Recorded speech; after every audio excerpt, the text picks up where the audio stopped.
je vais faire une petite introduction. Donc aujourd'hui, j'ai, invité Justine, et du coup son activité, du coup, c'est, le custom care, du coup. Et donc Justine va nous parler un petit peu de son évolution, de pourquoi elle a voulu faire ça, de comment elle y est arrivée, surtout des erreurs qu'elle a vues, régulières.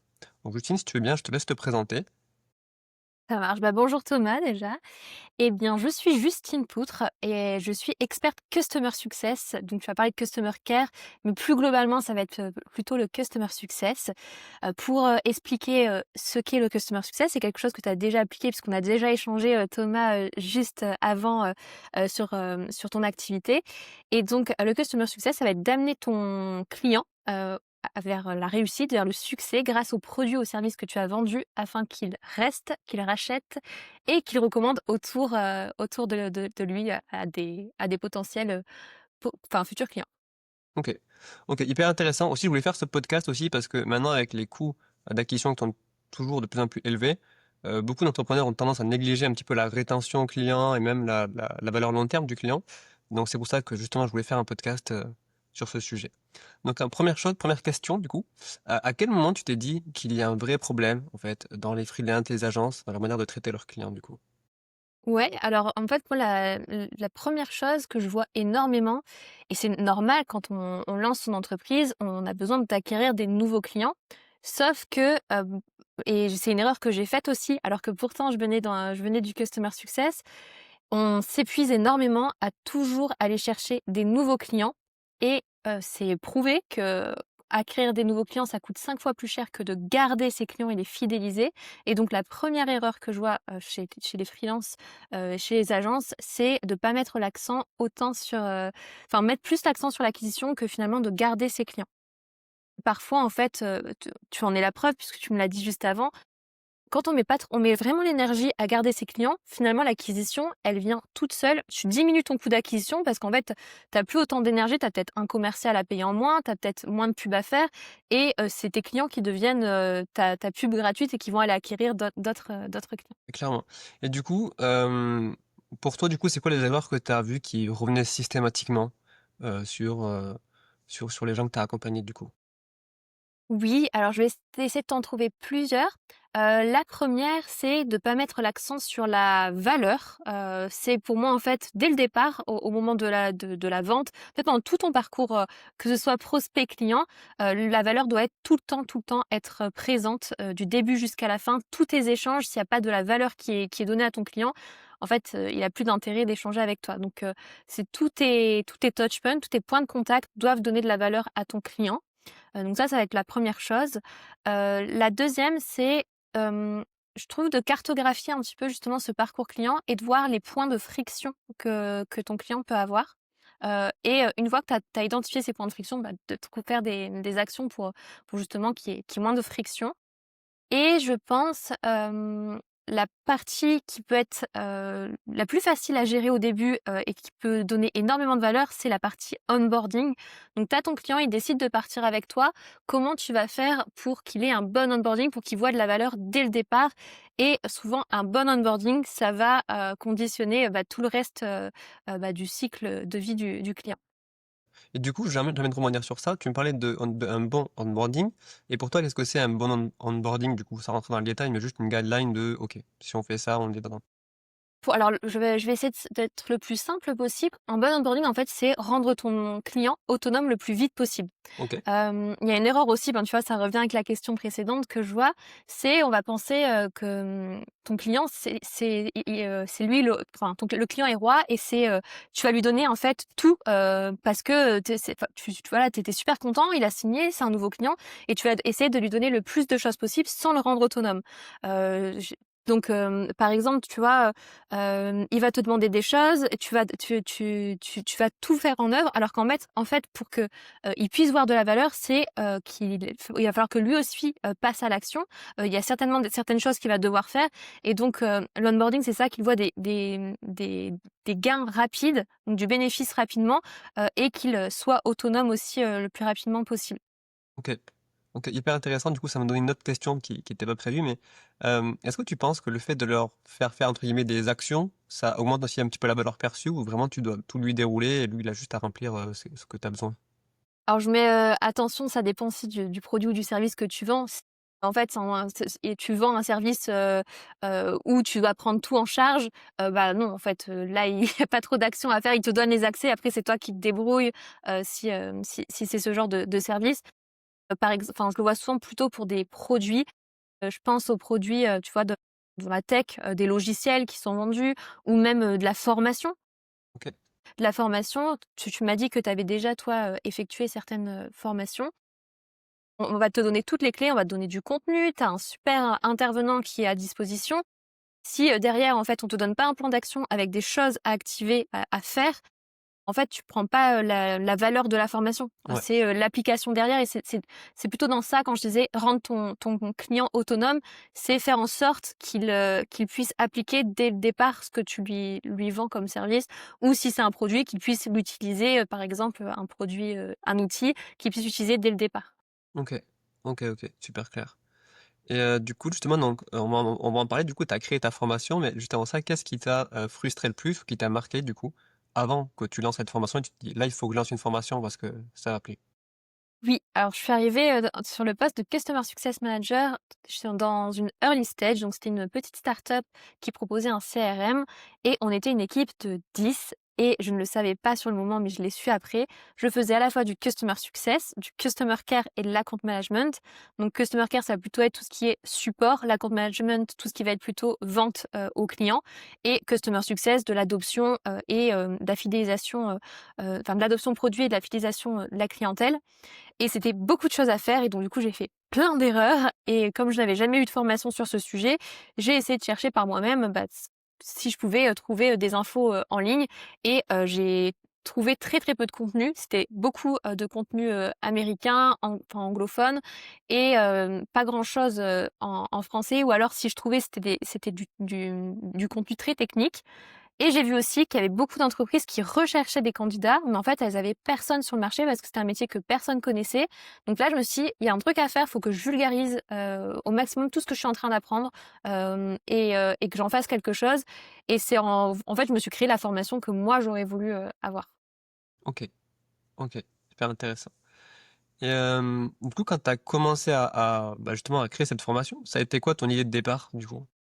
L'idée de départ, c'était, on a des entreprises d'un côté qui recherchent des candidats, donc il y a des vrais besoins de recrutement, mais elles trouvent personne et de l'autre côté, il y a des profils comme moi à l'époque qui cherchent à devenir CSM, qui n'ont jamais bossé en start-up, qui n'ont jamais bossé dans la tech, qui connaissent pas certains outils et quand ils vont arriver en entretien, on va leur parler avec un langage très start-upper, avec, beaucoup d'anglicismes, on va leur parler d'outils qu'ils n'auront jamais utilisés et finalement, le métier de Customer Success Manager, c'est beaucoup de soft skills, ça va être beaucoup, d'empathie, de la pédagogie, c'est dommage qu'ils n'arrivent pas à gérer leur entretien juste parce que, il y a certaines notions qu'ils connaissent pas. Donc je me suis dit: «Je vais prendre ces personnes, je vais les former sur ce qui leur manque et je vais, les placer dans ces entreprises» et ces entreprises, en fait, elles voulaient une personne qui soit opérationnelle dès le départ et le match, en fait, des 2, ça a fait qu'il y a eu des super recrutements et aujourd'hui, il y a encore, des CSM, de cette époque qui sont montés, sur des postes de team lead, de head of, dans les entreprises qui les ont rejoints. C'est hyper intéressant ce que tu dis parce que j'avais remarqué que par le passé, j'avais déjà fait des recrutements et en effet, j'avais négligé un petit peu les soft skills et en fait, je me rends compte que c'est limite plus important que le reste parce qu'en soi, les compétences peuvent s'apprendre, mais entre guillemets, les soft skills, les valeurs et tout, bah, c'est des choses qui sont propres à la personne et si quelqu'un n'est pas aligné avec tes valeurs dès le départ, en fait, elle a beau être très bonne dans ce qu'elle fait, bah, tôt ou tard, ça va pas tenir longtemps, quoi, du coup. Oui, ben, en fait, c'est ça, c'est quand tu te mets à la place du recruteur, tu vas avoir 2 profils. Tu vas avoir une personne qui et je le sais parce que j'échange enfin tous les jours, j'échange avec des personnes qui veulent recruter des profils CSM et on m'a toujours dit, là depuis qu'on a lancé Care, que les profils qui viennent de notre formation, donc l'école que j'ai créée s'appelle Care, bah, se démarquent par rapport à des profils qui sont plus expérimentés. Par exemple, on va avoir, un CSM, ça fait 3 ans, qu'il a déjà bossé dans une entreprise et il a peut-être pas la motivation que les nouveaux CSM qu'on vient de former ont, et ces nouveaux CSM, en plus de ça, ont été formés, par exemple, par une dizaine d'intervenants qui viennent de plein de secteurs d'activité, différents. Donc en fait, finalement, ils ont, une multitude de connaissances que peut-être des CSM expérimentés n'ont pas et ce que je voulais dire, je me suis un petit peu perdue, mais que quand tu as un profil qui est vraiment motivé, versus une personne qui a peut-être les compétences, mais elle a pas l'énergie, elle a pas la motivation, tu vas plutôt aller, vers le profil, avec qui tu as envie de bosser quoi, que tu Ouais. sais que chaque jour, cette personne sera motivée à venir bosser et ça fait plaisir. Et du coup, une autre question, c'était comment tu as décidé de créer du contenu, du coup, à t'y mettre? Qu'est-ce que tu te dis: «Là, il faut que je le démarre peut-être à une date donnée», un déclic donné? Qu'est-ce que Oui, bah, en fait, je pense que quand c'est comme ça, faut un peu réfléchir, mais pas trop. Il OK, faut prendre des risques parce que c'est vrai qu'au final, j'avais jamais créé de formation. Je me suis dit: «Mais qui vont être les personnes qui vont nous suivre?» alors qu'en fait, je sors de nulle part, je viens avec mon contenu et cetera et ce que j'ai fait pour créer la formation, je l'ai, réfléchi, donc ça a énormément évolué, hein, depuis, forcément au bout de 4 ans, le programme a, est enfin, c'est énormément amélioré. ouais. Mais au départ, donc je me suis dit: «Je vais construire autour du parcours client». Le parcours client, c'est plusieurs phases. On va commencer par la partie, par exemple onboarding et on va, continuer dans le parcours client. On va faire une formation sur chacune de ces parties. OK. Et est-ce que tu as fait un choix entre la théorie et la pratique ou tu as vraiment mixé théorie et pratique, du coup, dans ta formation? Toi, plutôt de la pratique, je veux qu'en fait, que chaque personne qui passe par Care, ce soit sa première enfin, s'ils choisissent de partir sur le programme reconversion, c'est sa première mini expérience de customer success. Donc il y a énormément de mise en pratique et la théorie, finalement, on l'explique dans les exercices et cetera. Est-ce que tu voulais absolument que les gens comprennent, du coup, pour bosser de manière différente? On l'a vu tout à l'heure, c'était les valeurs un petit peu, mais tu as vu d'autres choses?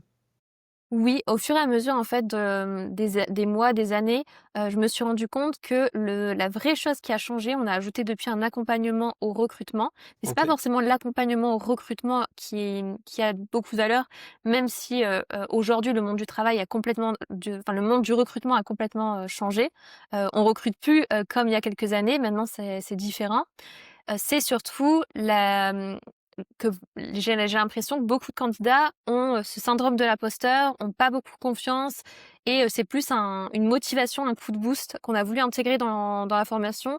C'est un peu du développement personnel finalement qui est dans la formation et au début, les personnes qui s'inscrivent voient pas forcément, ça comme, valeur, mais à la fin, c'est toujours ça qui ressort: «Qu'est-ce que vous avez préféré?» Je me suis sentie transformée, j'ai pris confiance en moi et c'est des choses qu'on sous-estime au début. ouais, c'est ce que j'ai remarqué aussi, dans la point de vue prestation, c'est que souvent les gens ils sous-estiment un petit peu l'état d'esprit, le mindset, mais en fait, ils se rendent compte qu'il y a beaucoup de trucs qu'ils auraient pu faire peut-être avant ou pas, justement parce qu'ils avaient pas de déclic, par rapport à leur état d'esprit, quoi, du coup. Ouais, c'est exactement ça. C'est exactement ça. On en revient tout à l'heure, en fait, tu auras beau, enfin tes clients, faut que tu les mettes dans un état d'esprit où ils veulent gagner quoi, ils veulent réussir avec toi et donc toi, tu vas tout faire pour leur donner les clés pour réussir, mais derrière, faut qu'eux aussi, ils actionnent, ce que tu leur donnes. Et pour toi, du coup, ça a été quoi la partie du programme la plus dure à faire, du coup? Soit peut-être professionnellement ou personnellement, du coup? Je pense que sur la partie en fait, déjà, sur le programme, on est, accompagné sur plein de thématiques. C'est-à-dire que, je peux pas être experte sur tous les sujets. Je parlais de l'accompagnement en recrutement, on a une experte recrutement. On va avoir un chapitre, par exemple, sur, l'expansion. On va avoir quelqu'un qui a des compétences, sur tout ce qui est commercial. Donc je me suis entourée j'ai trouvé les bonnes personnes, donc je pense que enfin ça a pas été difficile, parce que, ça s'est fait, naturellement au fur et à mesure et beaucoup de recommandations. «Ah bah, tu cherches quelqu'un sur ce sujet-là, cette personne-là, je te la recommande». Mmh, alors à réfléchir, j'ai l'impression que enfin, ça a été plutôt fluide, heu allez, on va dire, c'est plutôt sur la partie, comme je disais juste avant, accompagnement, faire comprendre, à la personne qu'en fait, elle a tout pour réussir, même face à des profils qui ont peut-être plus d'expérience, qu'elle. OK, OK, hyper intéressant. Et c'est quoi qui t'a surpris le plus dans les retours des clients que tu as eu, du coup, enfin des élèves que tu as eu, du coup, dans tes formations?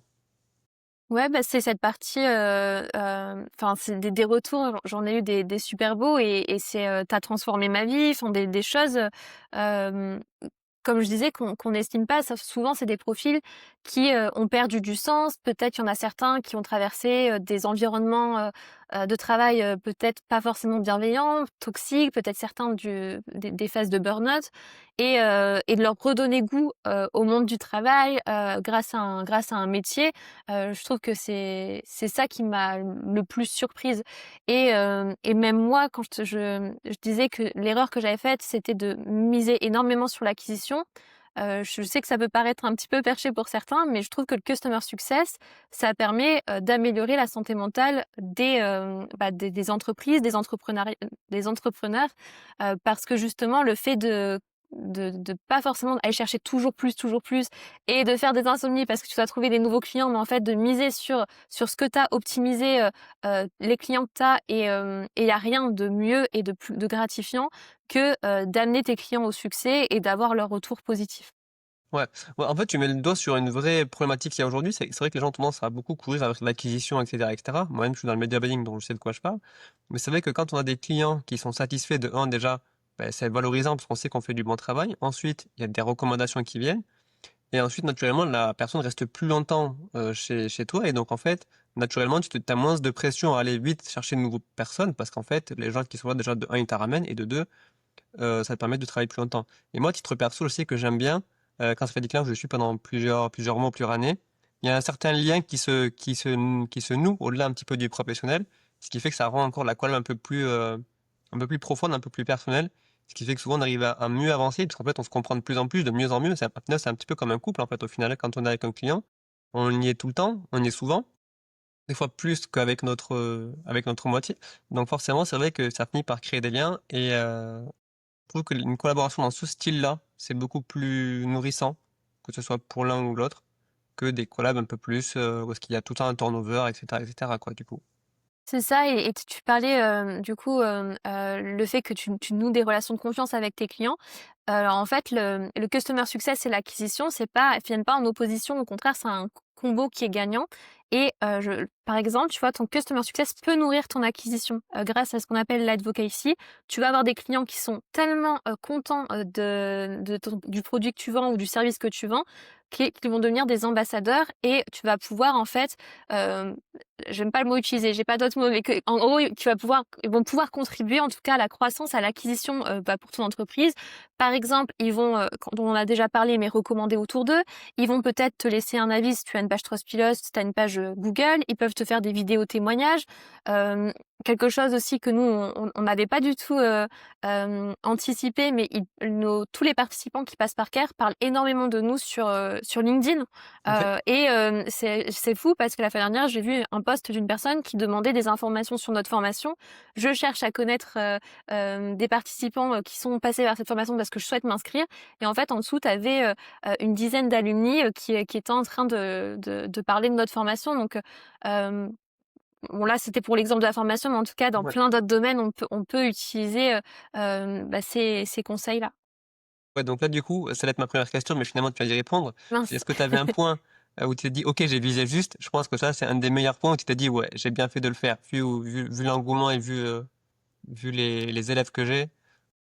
Oui, ouais, complètement. En fait, quand je vise juste, c'est, on a réussi à amener la personne dans l'entreprise qu'elle voulait et ça, en fait, chaque mois, on a 10, 15, 20 recrutements par mois, enfin, c'est trop chouette de voir des profils, ben, atteindre leur objectif. On les a au début, ils me disent: «Je veux intégrer, une medtech, je veux une équipe, bienveillante, je veux travailler en télétravail».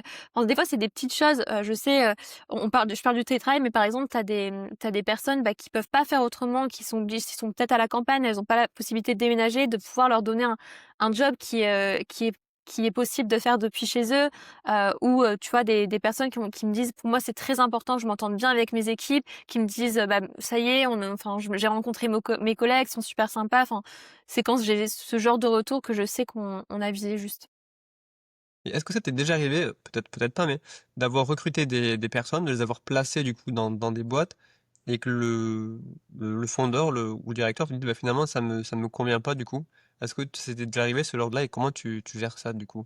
C'est déjà arrivé, mais c'est plutôt rare, et en soi, c'est pas forcément que de la part de l'entreprise, c'est aussi, c'est OK, déjà arrivé que ce soit plus le candidat et c'est OK. OK, en fait et c'est pour ça qu'en France, heureusement, enfin, il y a la période d'essai qui existe et il faut pas l'oublier, c'est pas que pour l'entreprise, c'est aussi pour le candidat et c'est OK. pas un souci, de se rendre compte dans un sens, c'est pas plus mal, bah, ça le fait pas, alors c'est un peu plus compliqué pour l'entreprise parce que, bah, peut-être qu'elle perd du temps, elle a perdu un petit peu d'argent à former cette personne. Pareil pour la personne, elle a peut-être perdu du temps aussi, avant d'atteindre son entreprise. Mais vaut mieux, se tromper dès le début et puis se dire: «Bon, bah, tant pis, on retrouve une autre personne». Les entreprises pour qui c'est arrivé, on les a accompagnées, on a essayé de retrouver un autre profil qui pouvait correspondre et en général, normalement ça fonctionne bien et pour la personne, bah, on l'accompagne à trouver un autre, job. Et en parlant d'entreprise, j'ai une question qui vient de me venir. C'est d'ailleurs, c'est quoi le domaine? C'est vraiment toutes les entreprises? C'est plus orienté digital? C'est tout venant? C'est quoi du coup? Parce que je sais que de mon point de vue, le secteur tertiaire, BTP et tout, ils vont être moins ouverts à ce genre de de de collaboration que des gens peut-être dans le digital ou autre. Donc C'est une très bonne question. Alors, de base, d'origine, le customer success, c'est plutôt un métier qu'on trouve dans les SaaS, donc tout ce qui va être logiciel sous forme d'abonnement, parce que justement, il y a cette notion de rétention avec des abonnements récurrents et on a besoin de garder ses clients bah, fidèles pour qu'ils puissent renouveler. Et en fait, plus on aura du récurrent, plus ça sera intéressant pour l'entreprise.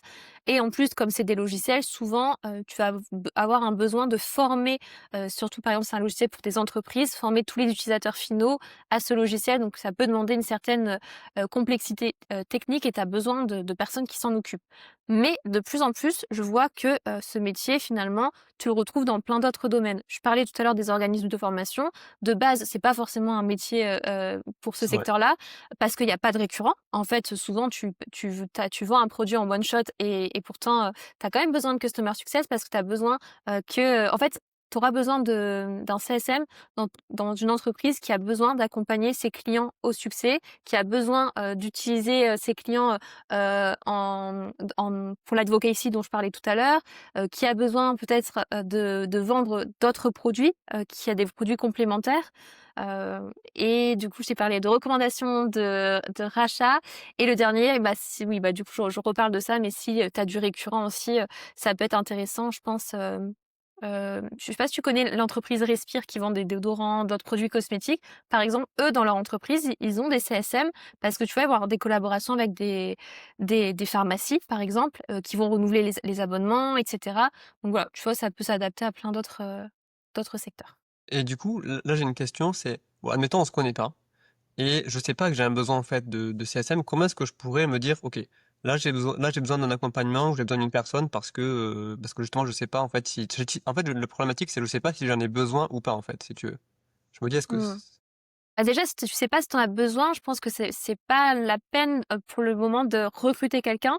Il vaut mieux, en fait, que déjà que toi, tu mettes en place une stratégie customer success avant de recruter quelqu'un et que tu vois par toi-même les effets que ça peut avoir et comment tu peux t'en rendre compte? En fait, je suis sûre que, il y a déjà plein d'entrepreneurs qui ont une stratégie customer success, donc qui peut être améliorée.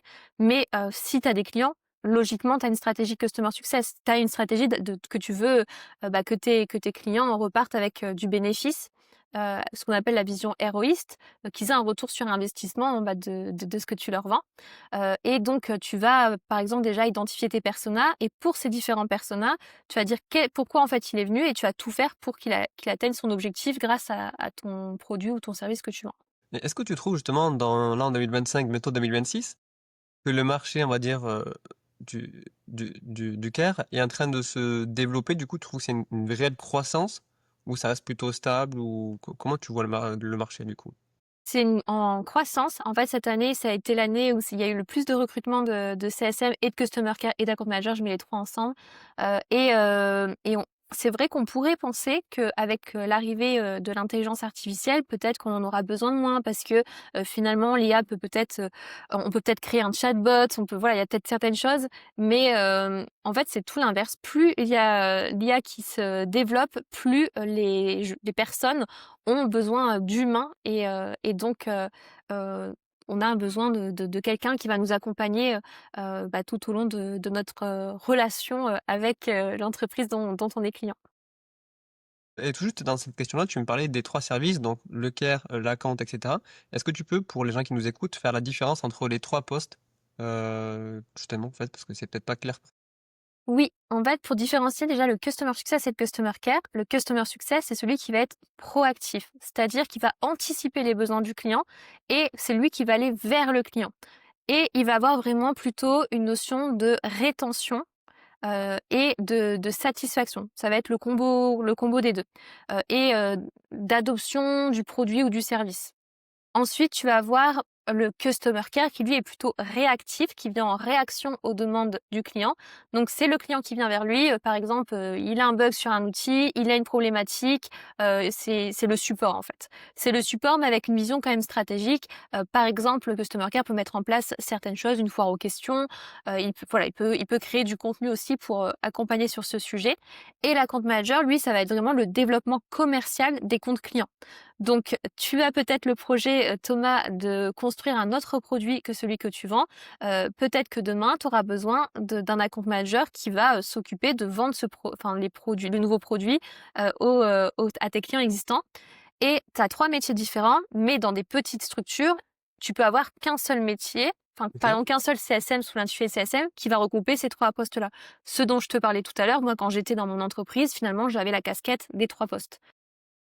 C'est plutôt tu vas retrouver les 3 métiers différents dans des scale-up, dans des grosses entreprises qui sont déjà, ouais, pas mal de process et finalement, en fait, il y a tellement déjà à faire sur, par exemple, le customer care qui peut pas se prendre en compte toutes les missions. Est-ce que tu aurais une idée peut-être en termes de fourchette, de peut-être de chiffre d'affaires ou de volume ou d'équipe? Te dire: «OK, là, il me faut une personne par pôle». Est-ce que donc tu m'as dit que c'était par rapport au process, mais est-ce qu'il y a un autre événement hormis que le process ou par exemple quelqu'un qui fait, 100 000 € par an, il peut avoir, les 3 postes, est-ce que ce serait pertinent ou pas du coup? Ah, c'est ce que je disais en fait, c'est pas forcément déjà, c'est plus, si tu as pas les moyens d'embaucher quelqu'un, il faut quand même que toi déjà tu réfléchisses à une stratégie customer success. Pour moi, c'est déjà la première étape. Mets en place, regarde ton parcours client, regarde ce qui peut être fait, si tu as rien fait pour l'onboarding, il y a peut-être des choses à faire. Je parle aussi de l'offboarding, donc pourquoi tes clients s'en vont? Est-ce qu'il y a des choses que tu peux faire aussi au moment où ils s'en vont? Est-ce que, tu as des produits complémentaires, comment tu les vends? Enfin voilà, réfléchir à tout ce parcours client.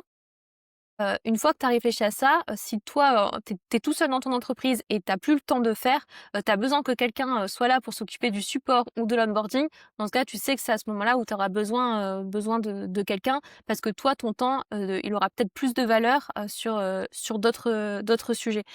Donc ça dépend vraiment et aussi de la complexité, tu vois? Par exemple, pour un SaaS, c'est plus pertinent d'avoir un CSM très rapidement parce qu'ils vont avoir besoin, bah, de garder les clients dès le départ avec la récurrence, avec aussi, bah, cette complexité peut-être, technique où il y aura besoin de former, les utilisateurs à l'outil. Donc ça dépend de plein de critères, pas forcément d'un montant. Désolée. Non, non, mais c'est très bien et d'ailleurs, justement, en parlant, je me suis dit, la partie off-boarding, comme tu as dit, je crois que c'est la première fois que j'en entends parler et je pense qu'elle est très peu utilisée. Mais comment tu t'y prends, par exemple, pour faire ça? Tu fais un tableau, tu dis: «OK», tu appelles le client, tu dis pourquoi vous vous avez arrêté et cetera et cetera. Comment tu sans donner juste au moins une guideline de comment est-ce qu'on gère, ça, quoi, du coup? Ouais, je sais pas si tu as déjà entendu le terme churn, ça te parle? Ouais. OK. Alors le churn, on le voit souvent pour, des entreprises de nouveau avec du récurrent. Mais en fait, moi, le churn, je le vois pour plein d'autres domaines. Je reparle encore des organismes de formation. Pour moi, quelqu'un qui churn, c'est quelqu'un qui a acheté la formation, mais en fait, il suit pas. Tu as des lives, il vient pas. Tu as du contenu e-learning, il le regarde pas. Pour moi, ça, c'est déjà un potentiel de churn, c'est il est désengagé. Donc la première chose à faire, avant de parler offboarding, c'est déjà d'identifier, d'avoir vraiment une analyse de pourquoi mon client est en train de décrocher. Par exemple, tu vois, sur toi, ce que tu proposes, j'imagine que tu as peut-être certains critères qui vont te permettre d'identifier: «Ah bah, mon client là, il a pas l'air satisfait, je sens qu'il va pas rester». Ouais, c'est ça. En général, ça va être, il faut que je sois prévenant, c'est-à-dire que idéalement que je formule des réponses avant qu'il y ait des questions. Évidemment que la partie publicité soit rentable, du coup, évidemment. Même que des fois, c'est pas rentable et le client est quand même content parce qu'on a appris des choses, on a avancé, on a enlevé des hypothèses, donc on avance. Mais vraiment, ouais, ce qui vraiment va faire, je trouve, dans la partie prestation de service, comme je fais moi, en media buying, c'est, le manque de communication entre le client et justement, et l'entrepreneur, en fait, qui fait que ça décroche. C'est moins relié au résultat, finalement. Parfait. Bah, tu vois, là, t'as décrit ce que toi, tu identifies déjà. Donc, tu vois, finalement, tu as déjà une stratégie de customer success. Et à l'inverse, tu vois, tu disais qu'il y a certains critères. Tu sais que ce client-là va être content. Et t'en as d'autres, tu sais qu'en fait, là, il est pas content. Et donc, déjà, là, en fait, tu peux anticiper peut-être quelque chose. Et tu disais, parfois, t'as pas de résultat. Et je l'ai déjà vu. Il vaut mieux aller voir ton client en disant là il y a pas de résultat, et parfois le fait en fait que tu montes, que tu viennes vers lui, que tu expliques oui il y a eu un problème, on assume, il y a eu une erreur, bah peut-être que ça va le permettre, ça va te permettre de transformer ton client en ambassadeur. Enfin il y a des histoires comme ça, j'en vois souvent. Et donc déjà là, tu prépares le fait que est-ce qu'il va rester ou est-ce qu'il va partir? Et tu vas pouvoir identifier, ton onboarding. Bon, bah, là, ça a pêché, j'ai vu qu'il y avait un problème de communication, je sais que c'est pour ça qu'il va partir. Et donc à la fin, tu peux faire un petit point, un bilan si ton client le souhaite, si le contact est encore bon, pour dire: «Bon, bah, voilà, là, effectivement, on a fait ça», tu peux peut-être le sauver encore une fois. Si tu arrives pas à le sauver, au moins tu pars en bons termes. Et tu sais que parce que ça peut arriver aussi, un client qui churn, qui s'en va, mais pas parce qu'il est pas content, c'est juste peut-être qu'il a plus le budget, peut-être que son activité elle a changé, mais peut-être un jour il aura besoin de toi, donc vaut mieux toujours que l'offboarding, la fin soit bonne aussi. Ouais, c'est ça. Et puis on parlait aussi justement de relations un peu plus haut. Et c'est vrai que je pense qu'il y a beaucoup d'avantages à avoir une bonne relation. Je vois un petit peu ça comme une relation avec des points, entre guillemets. Et l'idée, c'est d'avoir le plus de points possible, car même quand ça se passe moins bien, le client ou la personne, du coup, reste quand même accroché à la formation, à la prestation et tout. Parce qu'en fait, il y a vraiment cette histoire de confiance. Et en effet, c'est toujours plus, entre guillemets, agréable de recevoir une mauvaise nouvelle de quelqu'un qui nous a prévenu en avance de c'est normal si là ça marche pas parce qu'on a fait ci, on a testé ça, etc., etc. Plutôt qu'il le découvre lui-même et qu'au final il dise, ben, en fait, il me l'a pas dit, etc., etc. De suite, ça met une mauvaise ambiance, je trouve, dans la relation, même si c'est une relation qui dure depuis un moment, hein. C'est toujours moins agréable, quoi, du coup. C'est ça. Et tu vois, c'est à ce moment-là peut-être aussi, si tu te rends compte que tu as beaucoup de clients qui restent pas, tu vois qu'il y a l'insatisfaction, c'est peut-être aussi à ce moment-là où soit bon, tu prends le temps, toi, de faire ta stratégie customer success en identifiant justement encore une fois ton parcours client avec les points de friction. C'est à ce moment-là il n'a pas été satisfait. Ou alors tu prends quelqu'un qui est dédié et qui va analyser tout ça et qui va mettre en place des actions là où il y a logiquement des points de friction, faire en sorte qu'il n'y en ait plus pour la suite. Et niveau le rôle du dirigeant, comment est-ce que tu le vois dans les futures années, peut-être plus attentif à son équipe, mais aussi peut-être à ses clients? Quel est ton point de vue du coup sur ça? Ouais. Mmh. Tu vois, celle-là, j'aurais peut-être dû la préparer. Le point de vue du dirigeant, je pense que en tout cas, qui a l'air de vraiment fonctionner, c'est celui qui va, encore une fois, tu vois, je parlais tout à l'heure de l'émergence de l'IA. En fait, il y a certaines choses, demain tout le monde saura le faire, tu vois? On va savoir, bien communiquer, à l'écrit, tu vois? On peut utiliser l'IA pour ça. Avoir une bonne stratégie, on peut utiliser l'IA pour ça. Donc c'est plus le côté humain qui va faire la différence, je pense. Et c'est pour ça que je pense que le customer success a de longues années encore devant lui. C'est que c'est un peu la même chose pour le dirigeant. Le customer success, on veut que, les clients ont du succès. Le dirigeant, le bon manager, c'est celui qui va faire en sorte que son équipe bah, se sente bien et du succès en fait sur son poste. On fait la réussite tous ensemble. Voilà, c'était pas une réponse très complète, mais on va dire j'improvise et je pense que c'est ça C'est ma le réponse. principal. Au moins, tu vois, ça vient du cœur, ça n'a pas été Voilà. travaillé, c'est sincère, tu vois. Et du coup, qu'est-ce qui ferait encore du coup la différence entre donc des entreprises qui restent et celles qui disparaissent du coup par rapport à cette activité-là? Ouais, ceux qui mettent en place une stratégie customer success, je me répète, mais je pense que c'est important, parce que plus, il y aura l'accent sur la valeur, bah, normalement, enfin si la valeur est là, les clients, enfin ont, ce pourquoi ils ont souscrit et vont rester. Et on parlait des dirigeants juste avant, je le répète, mais du coup ça enfin, si tu as de la valeur auprès des clients, il y aura, partout, les équipes vont être contentes de travailler parce qu'en fait, ils auront des clients satisfaits. Le dirigeant va être super content parce qu'en fait, tout le monde dans son équipe et ses clients auront du succès. Donc je pense que c'est ça, le customer success. Quelques dernières questions. Si tu devais résumer Care School en une seule phrase, quelle phrase ce serait? Alors on propose plusieurs produits, parce que c'est vrai que là on a parlé beaucoup du B2C. Je pense qu'on forme les meilleurs CSM du futur, et on va, aider, les entreprises à avoir de la croissance grâce à leurs clients. Très belle phrase. Bon, Très bah, longue, tant mais mieux. très belle. Du coup, cette aventure, qu'est-ce qu'elle t'a appris finalement sur toi, du coup, parce qu'on parle beaucoup d'humains. Et toi, personnellement, qu'est-ce que ça t'a apporté ou... Oh, beaucoup de choses. Bah, je pense que de toute façon, tous ceux qui vivent, l'entrepreneuriat, on apprend énormément. Je Il y a des erreurs que j'ai faites et je suis contente de les avoir faites parce que du coup, ça m'a permis d'évoluer. J'ai pris énormément confiance. Je pense qu'on a tous au départ un syndrome de l'imposteur, mais au final, quand on voit les résultats qu'on a derrière, il y a plus de syndrome de l'imposteur puisqu'en fait, les résultats sont là.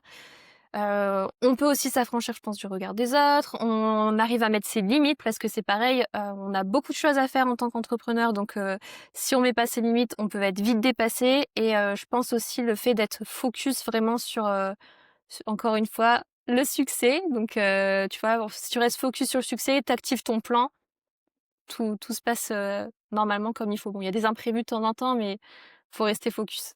Et justement, ça va me donner une autre question qui n'était pas prévue, c'est, tu me parlais de limites. Est-ce que justement, le Custom Care, est-ce que c'est aussi mettre des limites? Est-ce que c'est cadrer aussi une relation avec les élèves ou d'autres salariés ou employés? Complètement. De toute façon, pour être un bon dirigeant, un bon manager, un bon représentant pour ses clients, il faut forcément mettre ses limites, il faut mettre des règles, il faut mettre des systèmes, il faut mettre, des process clairs. Et il y a rien de pire, toi, en tant que client, de pas savoir, enfin voilà, d'avancer dans le flou, de pas savoir ce qui doit être fait, ce qui ne peut pas être fait. Et je pense qu'au contraire, je disais tout à l'heure, le client n'est pas roi, en fait. Faut pas penser, qu'on va pas être gentil parce qu'on dit non au client. Je trouve qu'au contraire, c'est toi qui es expert sur le sujet, c'est toi qui propose ton service, c'est toi qui propose le produit.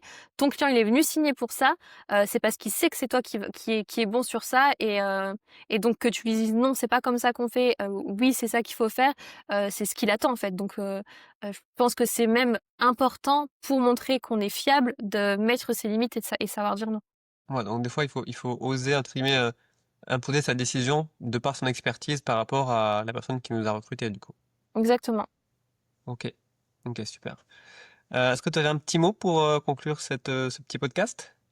Bah, merci à toi Thomas. Et puis, bon, peut-être que vous faites, comme Thomas, en fait, du customer success, vous vous rendez même pas compte, mais pensez à tout ce que ça peut vous apporter. Donc je le répète, en termes de fidélisation, en termes, enfin d'advocacy. Donc vos clients vont devenir des ambassadeurs et vont peut-être racheter plus. Donc vous voyez toutes les petites actions que vous pouvez faire, tous les jours, bah, pour que ça participe, à la croissance de votre entreprise. Ok, génial, merci pour ces conseils. Est-ce que Merci. tu aurais des réseaux sur lesquels on peut te suivre, te contacter et autres, du coup? Oui, donc sur, ma page LinkedIn, donc mon profil Justine Poutre. Et on a une page YouTube, donc Care School avec un K, donc K-A-R-E, et school comme, école, où on met, pas mal de contenu pour expliquer ce que c'est le customer success. On a les témoignages de nos alumni, et cetera. Ok, nickel. Dans tous les cas, je mettrai tout dans la description. Comme ça, si des gens veulent te contacter et commencer à bien traiter, du coup, les élèves et leurs collaborateurs, du coup, ça pourrait être une bonne chose, du coup. Super, merci à toi Thomas. Avec plaisir.